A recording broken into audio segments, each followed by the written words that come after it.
So if you can imagine a circle sitting in front of you, and this was like the first effort in a year ago in becoming the liaison to leaders of color. So this first circle involved like individual outreach to a list of people generated between Phil and Cynthia and myself. And then if you could imagine, so that's the individual outreach circle, and then from the center of the circle, another circle opens up and it births a new circle. Um, um, Being able to be put in touch with other interplayers of color who may seem like they may become leaders of color, and being put in touch with those people through some of you leading intensives, life practice programs, things like that. And you've emailed me and said, hey, Coke, I want you to connect with this person. So, so from that original list, that circle birthed a new circle in the middle. And then another circle kind of emerged from the center of that, which is I would say about 6 months in, like a request for longer consultations from individuals. So some response to the outreach, I think some response to what happened at last year's leaders gathering, and just different leaders of color primarily reaching out for like hour-long consultations on leading stuff they're interested in leading. Um, And then, I want to say from there, like then I saw this other circle kind of being birthed from the center of that circle, which was being able to piggyback prior to the intensive in Atlanta recently and offer a mini day-long retreat for interplayers of color. And to offer it for free. So I really want to underline I think that was really, really key. So it was offered for free if they were going to attend the intensive. So it was intended as both a gathering for inner players of color, just to support their inner and outer leadership, but also to another kind of side-by-side agenda was to kind of boost the numbers for the intensive, especially the participants of color numbers. So we had 12 or 13, 12 and a half, I want to say, um, uh, interplayers of color, which was the biggest gathering I've been at of interplayers of color, and the biggest ratio of color and whiteness at a gathering. So I'm just noticing, that was just a piece of data. I'm wondering if there may be in the future some kind of pattern to that where we have larger joint gatherings where we really want to encourage interplayers and leaders of color to perhaps offer some POC time just prior to generate some support and grounding. Because what we noticed in our bodies was moving from the POC time in Atlanta into the mixed time, there was quite a shift in our bodies around, I think, our inner authority, our sense of maybe safety to be our full, kind of selves with abandon. And so beautiful things happened at the mini day long. And then we grew together, into the intensive weekend, but it certainly wasn't without its transition into a mixed group and kind of informal noticings on the side. And I think one thing that was important when the POC group body shared within the intensive body, I really noticed in my body a huge shift by telling the people and leaders of color, take your time. You do not have to perform. You do not have to entertain and you do not have to educate. Um, so I'm just going to go down some noticings from Atlanta. I noticed in working with Masanko that storytelling, his storytelling in particular, because yeah, he's just a consummate storyteller, opened pathways to listening with the body. So listening with the body is something I'm kind of engaged with lately. And speaking of that, one dynamic I kind of noticed, and I don't know what you all notice about this, but in a large part of our leaders' body as interplayers, there are quite a lot of white women in our leading body, right?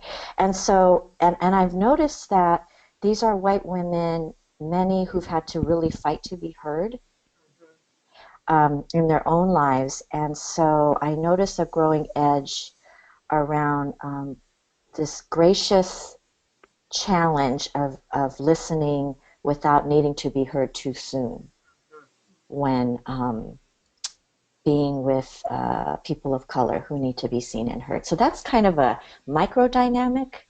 You know, I'm playing with some ideas on the way to the leaders gathering, and that's one thing that I've been noticing. It seems like the white men in the room have a spaciousness or a position that they don't have to maybe worry about being heard. So there's seems less impulse to jump in with needing to comment.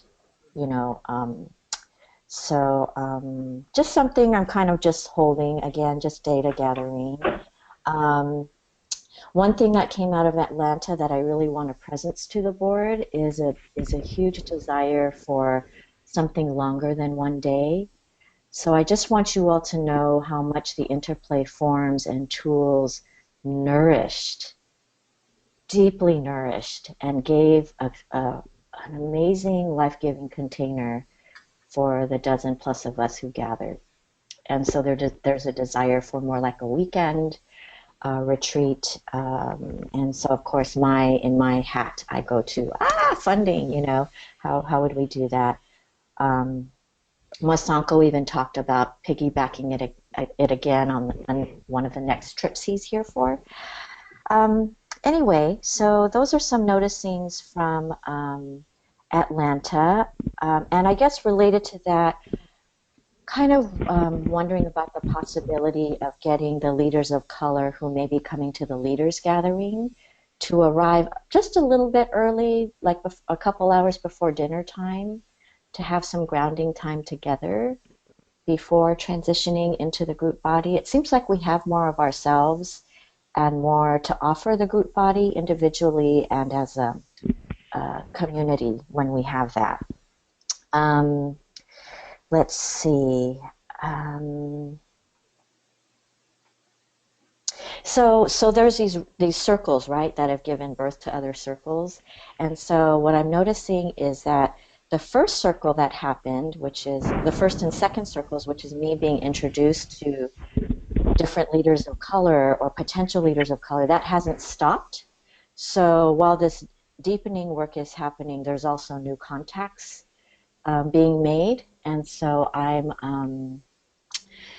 also have like inquiries around capacity and like how to work wisely and gracefully with all this. And somewhere in the distance, I'm kind of imagining like a mentorship model, leaders of color to interplayers of color, kind of mentoring through life practice or other processes. Yeah, so I think I'm going to stop there. Yeah, and just, I guess on a personal note, just to say it's ever interesting to be an Asian American woman in a largely, there are Asian American interplayers, but largely all of my work in this is definitely cross-cultural and cross-racial, and I'm trying to use being kind of a third space person with a lot of third space body wisdom to offer richly whatever I can from here. So I'm looking for how to sustain that for myself. So I think that's it. Is that sort of helpful in terms of what y'all might need to know? Yay! Yay, absolutely. Yes, it's totally, totally. Thank you. Coke, what can we do to help support? I was thinking particularly the idea of having leaders of color meet before the large group meeting. I think that really is a wise thought. I mean, from what you're reporting has happened in Atlanta, just having that time together creates the coming into the larger space with more ease. So what can we do to help support that? Yeah, I would say, and I think I'll put this out to the leader circle, but for regional leaders, once this is decided for sure, because I think we're still sort of forming. I think ideally, Cynthia and I had talked about something like from 4 to 6 on Wednesday, of inviting leaders of color to come a bit early. So we could use help with, I feel like a broken record, but I do need to say like funding to help leaders of color get there who need it. I know that was a big gesture last year and it really spoke volumes. Um, and um, and then also like transport. So if some of the local people could help leaders of color who are coming in early to get there by 4 gracefully and supportively, that would be great. Um, yeah, and I think like Jennifer Denning in Atlanta was talking about after the intensive, she definitely wants to support bringing at least one leader of color with her. So I just would like all the regions to really, and I want to say I appreciate sort of the board or Phil and Cynthia's definition of who's eligible for the leaders gathering to include people who've gone through life practice. Because I think we have some of those people who are not yet done with leader training, who are people of color, and I would love for them to get a sense of the benefits of the leaders gathering. Um, and in some ways, I want to invite kind of our white leaders just to notice a little hiccup, or if there's any sort of like mini gasp around leaders of color gathering beforehand, and to notice any fear around that and kind of let that be a speed bump rather than a wall, because the purpose is really to not gather against the bigger body, but to really it's really kind of what we need to have more of ourselves in reflection with each other so that we can share more richly and authentically and courageously, I think, with the bigger group body.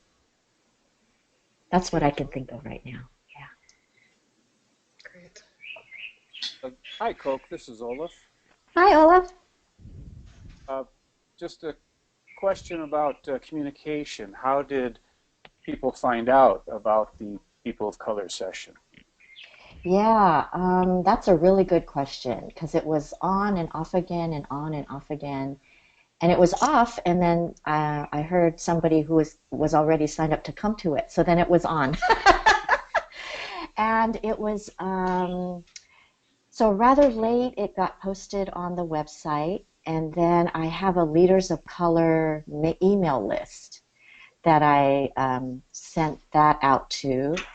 And because the purpose, I guess my hat really is Leaders of Color, so it didn't go out to all interplayers of color, but to a rather long Leaders of Color email list, encouraging them to come for this time together as well as to stay for the intensive, which was about building relationship across, bridges of power.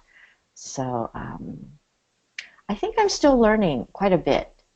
And if any of you all have suggestions about people in your region who got missed, who might have been leaders of color, please let me know.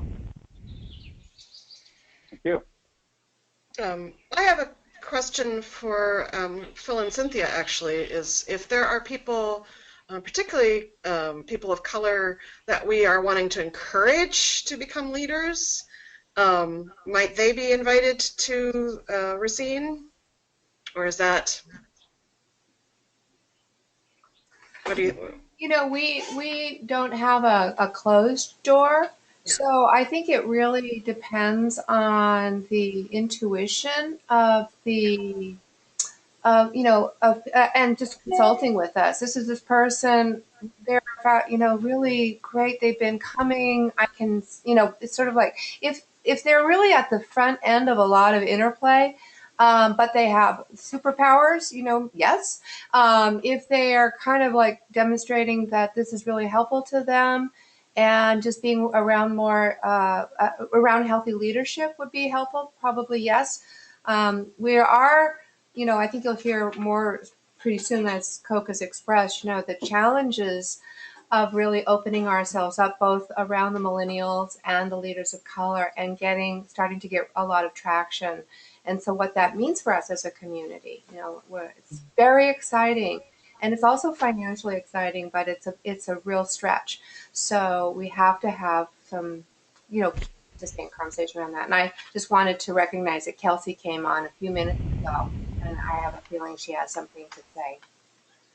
Or Yes, thank you, Lydia. um, well, thanks to Coke for this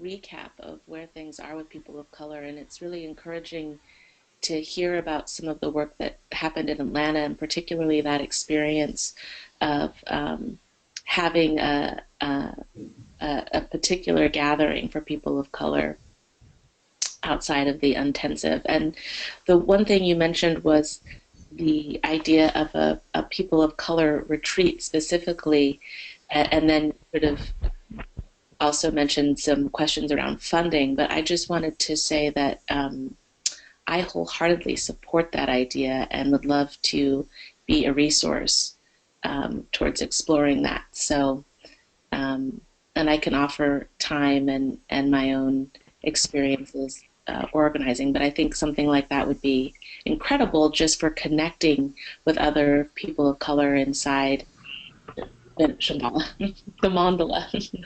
But it is kind of a mandala,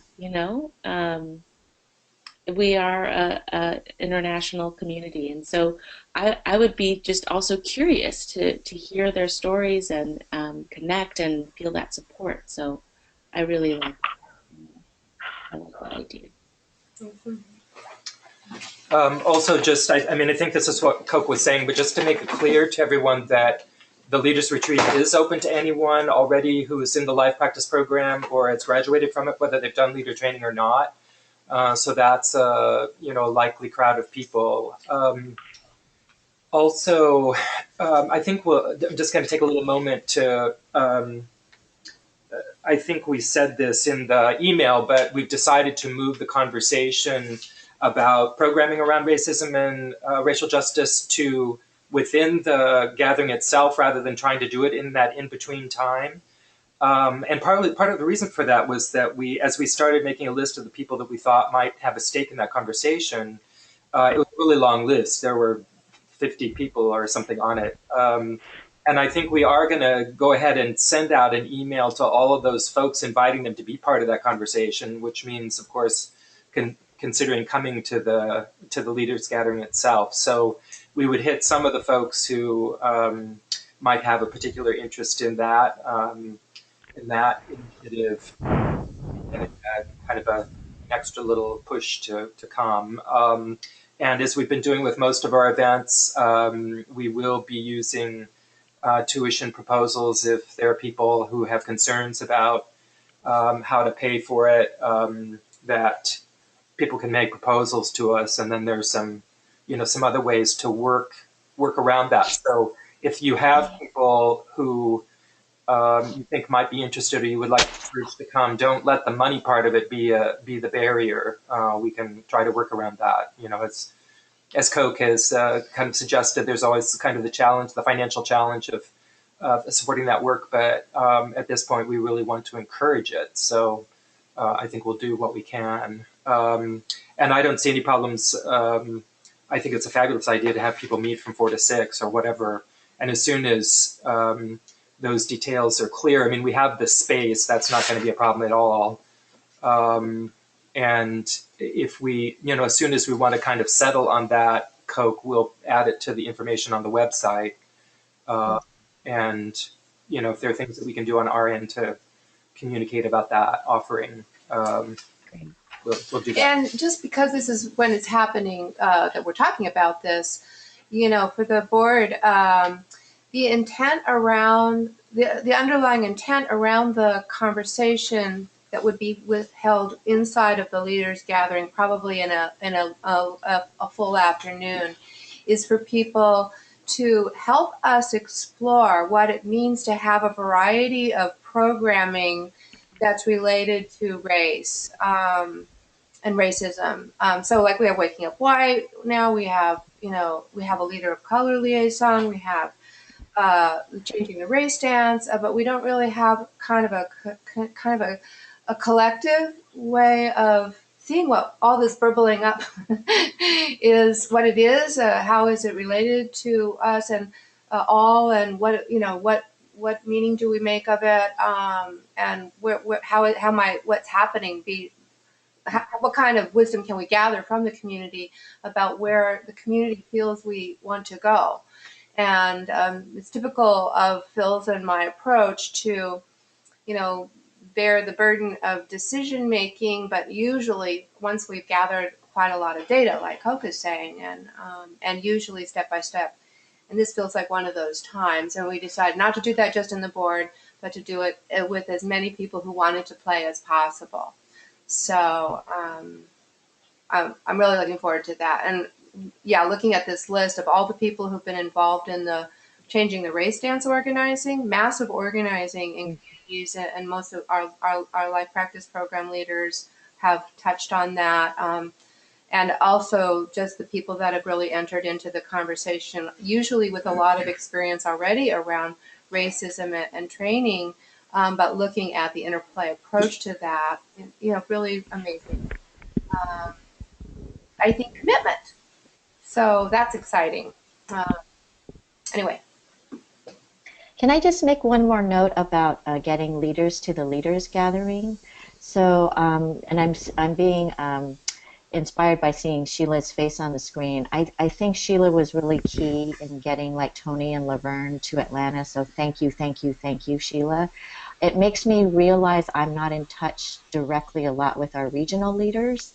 I don't even know who they all might be identified as, but I think that might be one way if regional leaders can think in terms of any regional fundraising to help their own leaders of color get to the gathering. That might be a great approach. So just putting that out there. Note to self, get in touch with regional leaders. And just one other tiny logistical piece. We do have Jane Ciarni helping coordinate transportation, especially from the airports. And I think it's fine to include that piece of people who might need to get there by 4 or whatever time you want to start. So we can loop her into that process if that would be helpful. Okay, thanks. Got it. Thanks, everyone. Microphone, Sheila. You don't know how to turn on your microphone? Well, I'm sorry. Maybe you can put it in the chat box then. Yeah. Sorry about that. Well, look. No. Yeah, maybe write in the chat box, and we'll share it that way. One of us will speak it. I think probably we should go ahead, Celia. I think Ignati, by the way, is on the phone. Oh, Ignati, are you there? Hi, it's Ignati. Can you hear me? Yes, you can. Excellent. So Ignati's going to talk a little bit. Actually, I'm just going to have you go from one to the other. Start with talking a little bit about what's happening with the millennials, and then I'm just going to have you talk briefly about International Interplay Day while we have you on the phone. Awesome. So we are calling in the new participants for the Art and Social Change program. We have 18 beautiful people, and a lot are young people of color and activists from all over.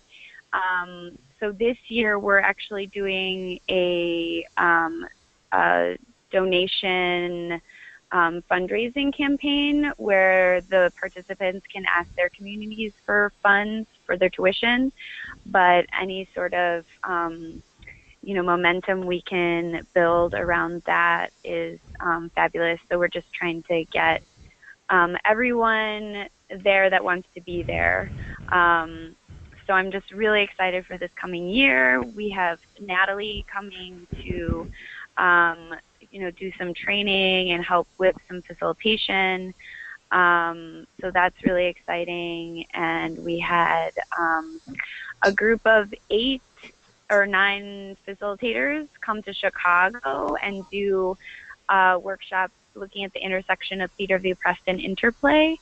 And there was just like a lot of beautiful momentum around that. And that's a theme I'm realizing is that a lot of millennials are looking at how interplay works in what they're already doing. And I think there's like a lot of excitement around, looking at these intersections of different principles. So I really just, felt really inspired after that weekend. And we also created some verbiage, some documents to share. And I think I'm going to get at least, 1, probably 2 people who came to the leaders gathering to also present some of our findings there. Let's see, what else? I'm also realizing, I don't know if I shared this last time, but I think, I'm doing a few, still working on the weekend ones, the local kind of regional millennial building workshops, but I'm also finding that going to places where people are already gathering is a really good space to get people to go, and to get more millennials to know about it, because if they don't know about it, they're not going to sign up for a weekend thing unless you're me, and I signed up for 2 weeks not knowing what interplay was. And so now I am also helping with the International Day of Interplay. I'm the creative director of the creative directors, gathering everyone to, do the online celebration. And, I've just kind of started asking people and organizing around that, and just, we're having a meeting on Monday. It's at 5 p.m. in Central Time, 3 p.m. Pacific, 6 p.m. Eastern. And we are going to kind of just say what happened last year, what was good, what do we want, like a cool brainstorming to just kind of, think back to last year about what was, special about it, and what should we add more to, and that kind of thing. So I'm really excited for that. I will turn it over to you guys if you have any questions.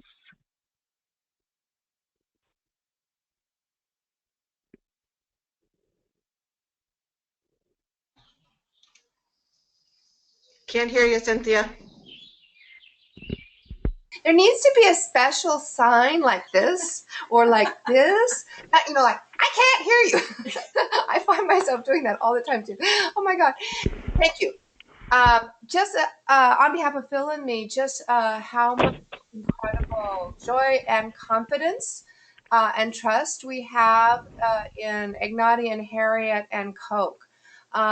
Just have seen really excellent work, each in their own way, doing their work, really powerfully, and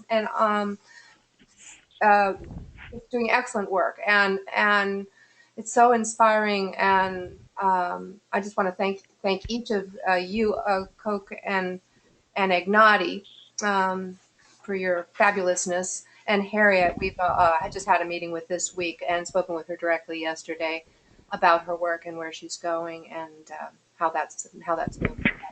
Fabulous.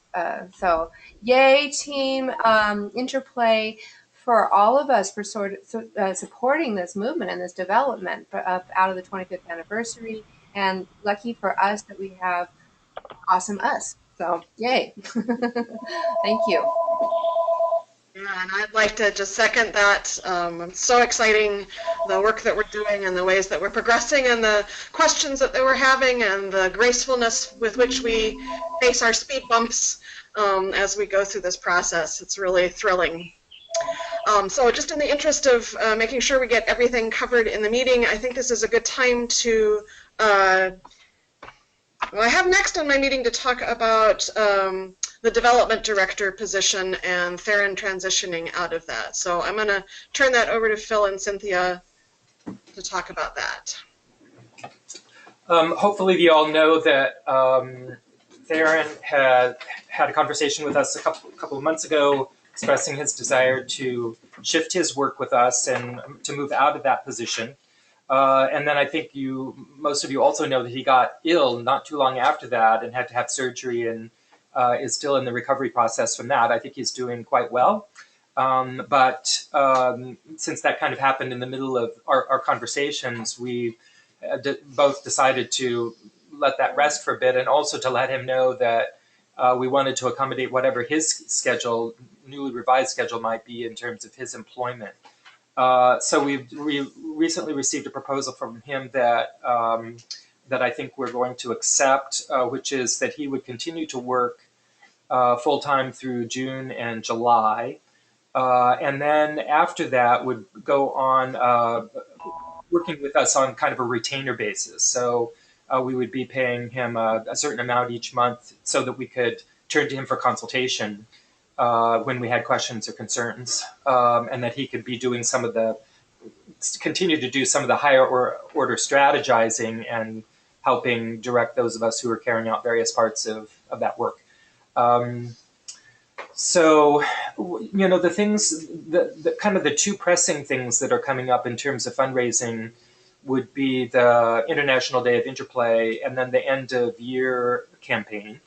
And as you've heard, we're going to use Agnati to do some of the major organizing work on the International Day of Interplay with Theron's consultation. And so we feel like we've got a pretty good coverage on that event. And then we feel like we can probably do the end of year campaign in-house without too much trouble as well. So in terms of pressing needs, kind of the immediate needs, I think we feel like we've got things covered. And from here, I think we'll be looking at the schedule for how we might find a new development director. At this point, I think we are headed toward that ultimate goal of replacing Theron in that position. But we're not really sure what the timeline will be, and we're not necessarily hurrying into that at the moment. But I would expect over the next couple of months that we'll get some more clarity about a timeline for that. So that's the plan at the moment. We're so thankful that Theron is doing well, and we're grateful that he's willing to provide a little bit of support. The arrangement to do some monthly consultation will last as long as we all feel like that's helpful. So it's a little bit open-ended at this point, but not for forever. So that's the plan at this point. Anybody have questions?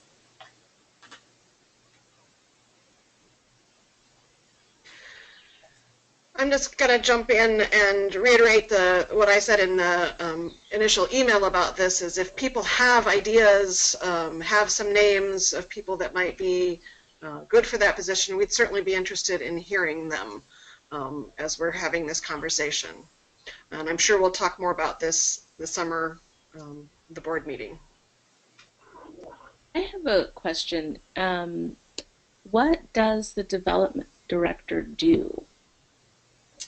Well, the development director oversees essentially all the activities that Body Wisdom does to create contributed income, which is about a third of our budget. And Theron, over the years that he's worked with us, has developed kind of a pattern of events that we've carried out for varying lengths of time, which include the International Day of Interplay, the End of Year campaign, Interplay Day, which is the 1 day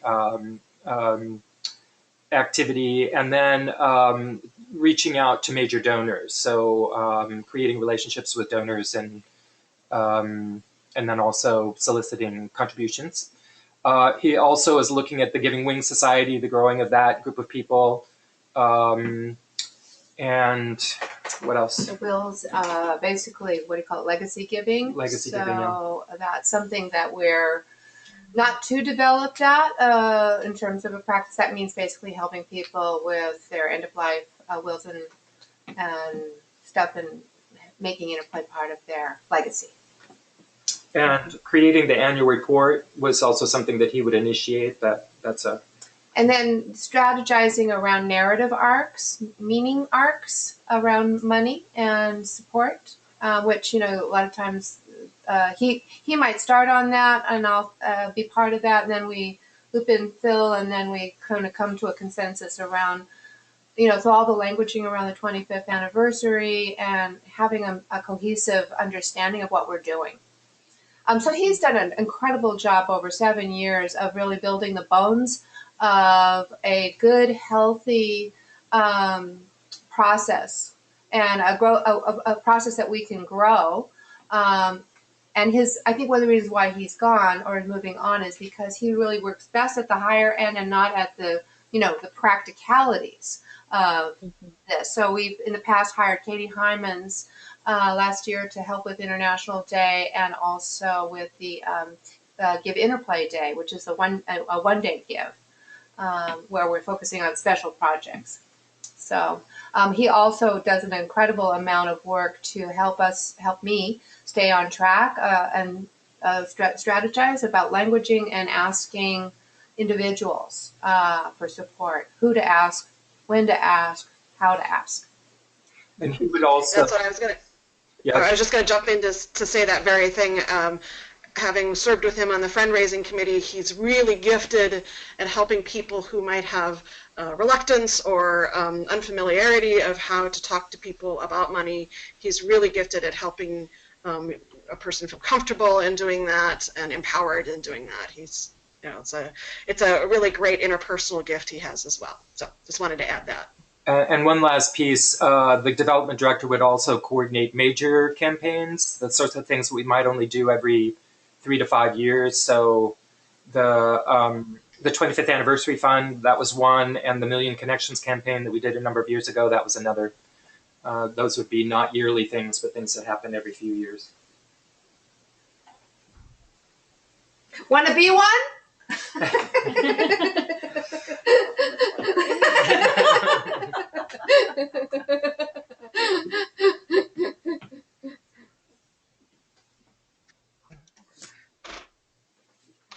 I'm just wondering, was he half-time, full-time, 13 hours a week, or some Interplay math number? 15 hours a week. 15, okay. Any other questions people have?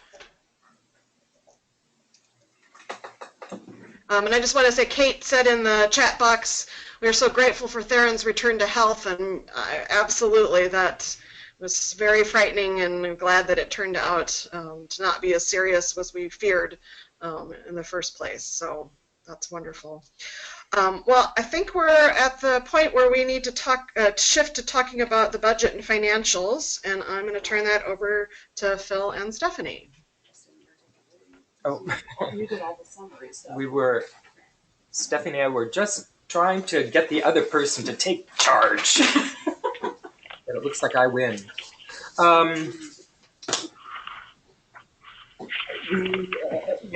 We sent a couple of times. We sent out both.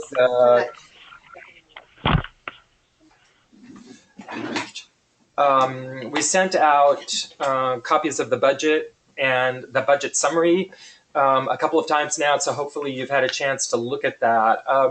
The big picture from the board's point of view is that as board members, you have kind of fiduciary responsibility for the organization. So it behooves you and all of us to at least have a little bit of knowledge about how this works. Having said that, it's also complicated. So we're trying to provide some information that we think will be helpful for you to understand both what you're responsible for and what you're agreeing to as we work along. And we also know from experience that's a challenge. So if you haven't had a chance to read the budget summary, that will give you not just a little bit of information about this year, but it's kind of the overall picture of our finances. And so I'm not going to go into too much detail about that. In terms of what we need to do today is to approve the 2016 budget. You may think, well, let's see, it's June, which seems to me a perfect time to pass a budget because we have a half a year of experience knowing where we're going. But as we said in the communication, the Finance Committee, we've been working on this kind of since the beginning of the year, and the Finance Committee has had a chance to review it, and we're using it as a work in progress document, until we get formal approval. In general, when we budget, we're using a lot of historical data. We're trying to build on what we know from the past, from our performance in the past, not just the previous year, but usually 2 or 3 years before, because things will go up and down a little bit over time.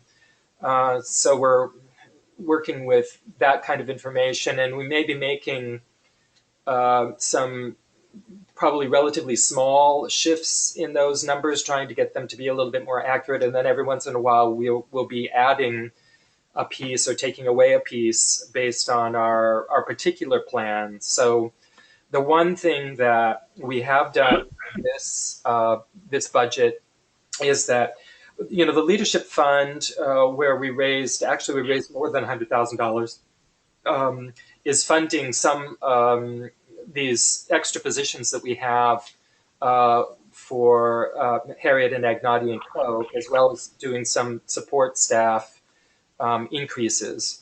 And so that money is, helping support those positions. And as we built the budget for that, it went through various points in the fall because we were working on kind of an 18-month budget. And because different people started at different times, that changes. That's a little bit different about when the money would, essentially run out. So we decided that we would, from a budget point of view, we would extend all of those positions through the end of 2016, the full year, which added about $5,000 to the budget. So it's not a big addition, but just to know that we're actually, by the end of the year, we'll be moving into the place where those positions, if we want to continue them, which I'm really, really, really, really, really hopeful that we will, and we'll be able to do that, that we're moving into the period where that needs to be covered in our regular budget, and we won't have the subsidies from the leader training program, or from the leadership fund. And then the other thing I would say is that, as I think we've probably said before, one of the kind of particular realities of 2016 is that because we did raise quite a bit of money for the 25th anniversary fund, which funded those leadership initiatives, and because some of those funds were restricted, which means they were given for a particular purpose, which means we need to set them aside and only use them for that purpose, as opposed to a general contribution that we could use for any part of the operating budget. The kind of the reality of that was that we had less kind of unrestricted cash on hand at the beginning of the year, and more money kind of set aside in these funds that we can draw from, but there are just more restrictions on it. So it's a little bit of a restriction on. It's a little bit of a cramping of our style, but it's a wonderful, it's a wonderful thing to be able to have done that and to be able to start these things. And I have all faith that we're going to be able to continue them. But that is just one of the realities, that we didn't end up with as much kind of extra cash on hand at the beginning of the year, which we often have from end of year fundraising. And so we're feeling a little bit behind as we begin the year on one hand, and then on the other hand, we have money in the bank that we can draw from for specific purposes. And that, that kind of describes the situation at the moment. We sent out the notes about kind of our current situation, which is that it feels to us that the debt level is a little bit higher than we would like it to be, and we're kind of looking at that really carefully. So, at this point, we're trying to kind of do the best we can in terms of just managing the cash flow questions, because over the course of the year, at least if things go according to the budget, we should be in pretty good shape. And the budget is built in a way that there's a little bit of padding in the budget, so that should give us some room to flex. But we're kind of waiting for some things. We're hoping that there will be some things that will catch up. And then we're also looking at the income side. So we're really pushing the leaders gathering, and Cynthia is starting a new kind of online life practice group around spiritual leaders. And so what are some of the ways that we can actually increase income? So I think I'm going to stop there and see if you have particular questions, but what we'll eventually want to do on this call is to vote to approve the 2016 budget. Are there questions for either me or Stephanie? Or first, anything you want to add? The only thing that occurs to me, and this is primarily for newer people, just to let you know where we hold debt. We historically had some very large debt around the building, but we now have shrunk that considerably, and we have a staff credit card. And then Phil, from time to time, has either loaned us money or occasionally we'll just purchase things on his credit card and await reimbursement. And then the last thing that we like to do is delay life practice leader payments. They're paid monthly, for those of you who aren't life practice leaders, based on the tuitions that we receive within a given month. And so, at various times we've needed to hold debt in those different places. And right now we're holding it in all of those places. Credit card pretty regularly, nearly maxed out. Phil has awaiting more reimbursements, and life practice leaders are about 3 months behind. So just to give you a sense of, at times those have all been sort of zeroed out. Well, not you. I don't think we've ever completely repaid Phil. But life practice leaders and credit card, there have been moments where we've been able to even that out. So it's still hope with the timing and the ebb and flow of our finances that will be resolved, but that's where we are now. I have a question, Stephanie, related to, can you hear me? Yes. Yeah. Yeah. I have a question related to the region. When I was looking at the simplified version, maybe, of the budget, I can't exactly figure out where the income from the regions, because essentially my region is really a subset of you. It's the same tax ID number, right? So I don't. Yeah. I'm just. Mm-hmm. I want to know how that shows up. If you have, it's almost like we have these different accounts in different communities, which are all part of the same organization, right? Right. Yeah, and it gets very complex, and unfortunately, it may not be as detailed out in the financials as you might want it to be. But the contributions show up just in our contributions because it typically comes to the national office first. And then, then it goes out as an expense, regional general support. So everything that we send off to regions goes in that expense line. And then at the end of the year, when I get your income and expense reports and give them to our accountant to weave into our tax reporting, our 990, then those get put into the various expense categories that you all have spent. But it doesn't show up then Pittsburgh space rental. So, yeah. So there are two. I would just also make a slight distinction between, like, for regions who have their own bank accounts, a region might have a bunch of their own kind of activity that doesn't directly involve us. We would get reports about it at the end of the year, but it would be kind of in and out based on your activity. Then there's another group of activity that is kind of a cooperative arrangement between the regions and the national office where, for example, people who are making contributions from your region, some of that money goes back to you to use for specific purposes. And we're tracking all of that. And some of that is, some of that tracking happens in separate spreadsheets. So rather, again, it won't necessarily show up in the financials. But for example, if you're wondering, well, does Pittsburgh have funds that we can draw on to send someone to the leaders gathering?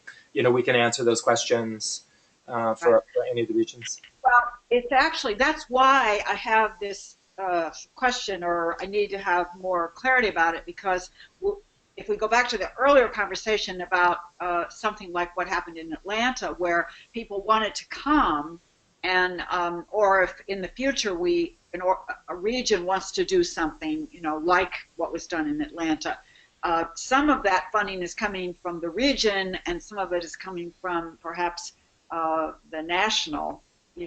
So I don't know. It's just something for everybody to realize. Like Pittsburgh, in order to get our people to that event, Pittsburgh paid some of the expense, and some of the expense came from money that was raised specifically for leaders of color. So that's all I'm saying. It's a partnership. It is a partnership, yeah. And it is, there are, again, kind of, complications is not the right word, but there's some kind of specific kind of rules and guidelines around some of that stuff, some of which we follow quite closely, and sometimes we kind of bend the rules in order to do what we think is going to be best in terms of overall programming. But it is, and one of the things that we're doing on our end is that we're paying attention to regions that have funds that might be used for particular purposes, and being in touch with the regions about that. So, for example, using this example, now the Atlanta event is a little bit different because it wasn't exactly a nationally organized event. It was really a regionally organized event. And we have set up some guidelines around using the funds that were raised during the International Day of Interplay, for example, that have to do with national events. We did, however, choose to use some of those resources, both as a way to support the work that Coke is doing, and again, because it fits into these larger goals that we have. So we do sometimes kind of fuss with that. So anyway, the main thing is especially as we look at these bigger goals of broadening the community and providing resources for people who need it, that we're looking at all avenues for that. And the regions have been, it's really, really wonderful partners in that process, both to support leaders of color to get to events like that, and also to support millennials to get to art and social change and to other events. People have done really wonderful work with that, so it's much appreciated. And it kind of goes back to the importance of the International Day of Interplay, because that's one of the sources for those funds. So yeah.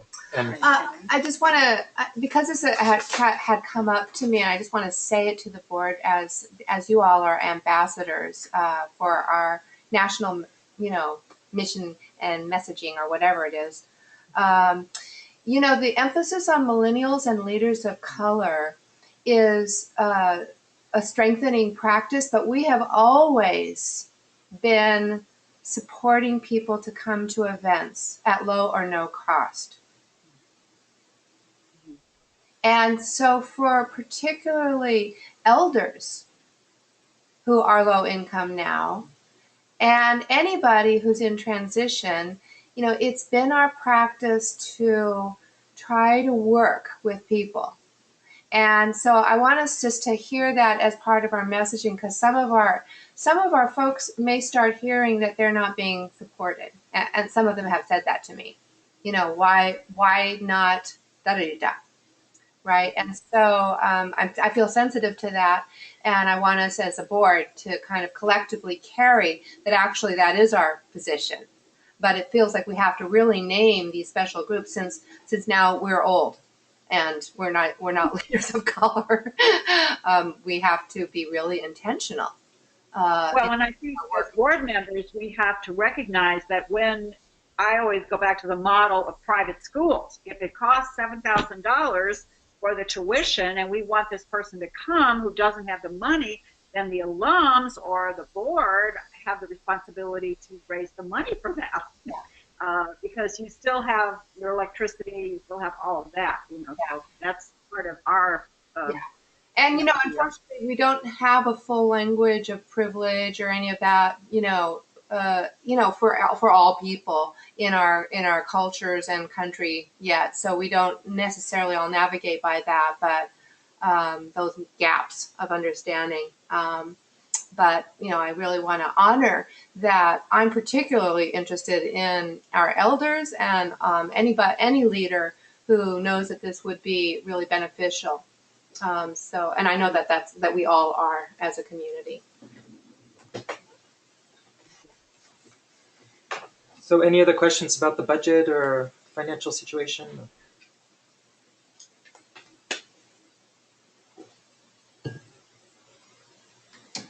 Yeah.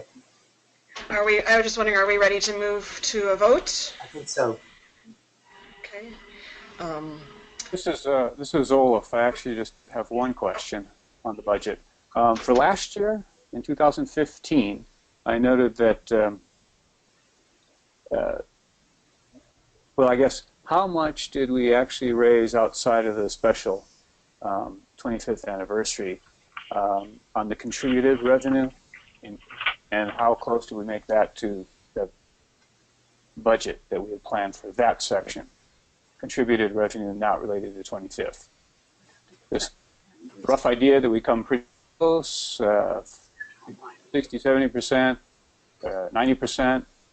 I'm just curious because I know. That's all. Yeah, I think Stephanie's going to check on that, and maybe we can get an answer to you in a little bit. I mean, it looks like we're projecting. I think we've been pretty much in line with our projections around income. Okay. There is, when you do a special campaign, sometimes there is some, shift. Like you might expect that if you're doing extra fundraising, that might affect kind of the normal things you would do over the course of the year. And I think we experienced some of that. Right. But kind of the net effect of it was I think in line. And so if we get more specific numbers, Stephanie's working on that. We'll let you know. I was just curious because it would make sense that some of the folks that gave to the special fund will then continue back with the general contributions this year, and since we're upping, which we should every year, is try to up our general contributions. Right. So, and it's also true, I think this is true, and Stephanie can maybe bear this out, is that one of the things that we did in the as part of that campaign was to invite New Giving Wings donors. And we counted the first year of that contribution as part of the leadership fund, but the next 4 years will be basic contributed income. So it won't be restricted in that way, but it will continue because people made 5-year pledges, last year. Oh, good. Okay. And we did get about 25, I think maybe even more than 25 new Giving Wings pledges in that process. Oh, good, because it will show up in the. Olaf and everybody, a special invitation to sit in on the call on Monday at 3:00 because or to talk to me directly because I with Theron will continue to be strategizing around like my area is really developing our major contributors, our investors really. So finding out who we are and supporting that development, and I don't know who's in the regions, right? So and who might have capacity and desire to be part of this. So any help I can get from the board would be awesome. And the Giving Wings goal for last year was to develop 25 new Giving Wings members, and what kind of a goal we'll be looking at for this year. I think just the idea of having a goal and moving toward it and having in our International Day a way to celebrate the development of this community. We're the funders of this movement, which is growing and it's inspired. And I think if people really want to feel like they're part of building a healthy future, it's our regions and folks in our regions who get it about interplay particularly are so important. And I need to have those connections with people to know how to support that or to work together as partners or teams. So anyway, thanks. And just there, Olaf, just to answer your question, we had in our budget, we had a goal of 160,000 for regular contributed income. And on a cash basis, the figure was 142. And on an accrual basis, it was 157. So depending, I like the accrual. Right. So depending on whether you worship the god of cash or worship the god of accrual, it was either $18,000 or $3,000 off. So not too far off. Very good. Yeah, that we raised. That's wonderful. Thank you. Yeah. And thanks that we had someone who can go to a computer and find that number. Praise the So I am going to suggest that we vote in the chat box.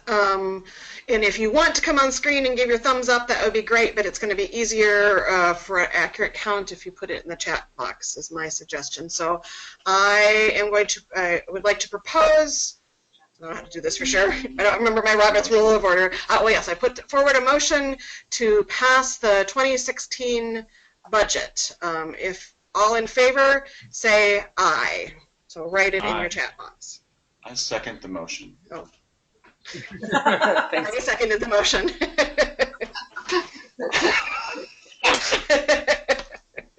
I vote yes.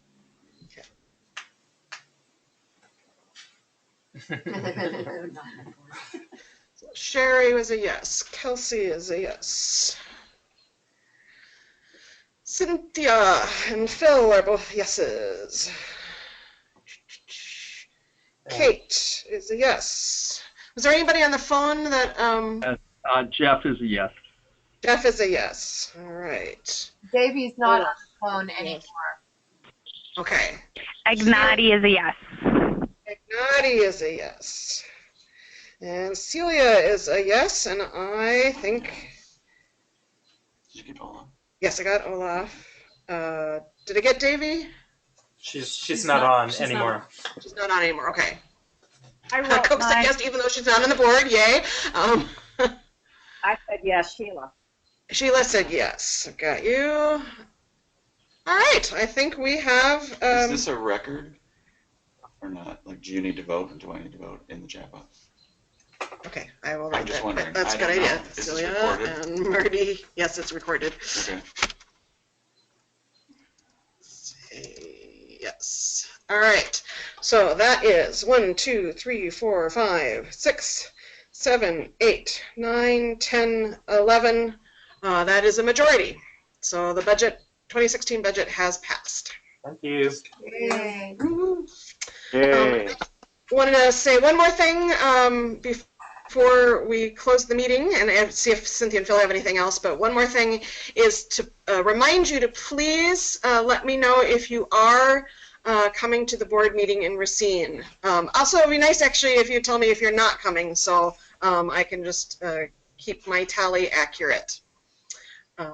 So, Phil and Cynthia, do you have anything else? My only question was if anybody was taking minutes for this meeting, and I don't think. both Marty and I took some notes. I don't know that they were as good as minutes, but I can write up what I have. the main thing in minutes is any decision making.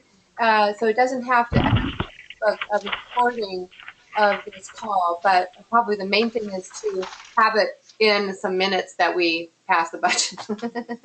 I don't know if that's important, but they say it is. Okay. So can Celia or Marty, can you just write that up, write something up about, and I will send you the chat boxes so that you have all the names, but I think you have it, basically the information, just who was present on the call and what the vote was. Okay. And I also have a list of both of those things too. Oh, great. Who's on the call. Great. So we'll double check them against each other. Great. Okay. All right. Well, I am delighted to have gotten a chance to hear and or see all of you, and I hope to hear and or see and or touch many of you upcoming in Racine in August. And we will be in touch with you before then with some information. Be thinking about workshops that you might want to offer during the weekend, because that's of course one of the really wonderful things about Racine, if you've not been, is that all the leaders bring their wonderful leadership skills and offer some exciting workshops to share and cross-pollinate all the different things that are happening around the interplay world. So this is a no miss for me. Sheila, did you have something that you wanted to say before we? No? Can't hear you, honey. Right. So yes, if people would come on and wave us goodbye, say a goodbye, that would be lovely. So let's just all get our hands moving.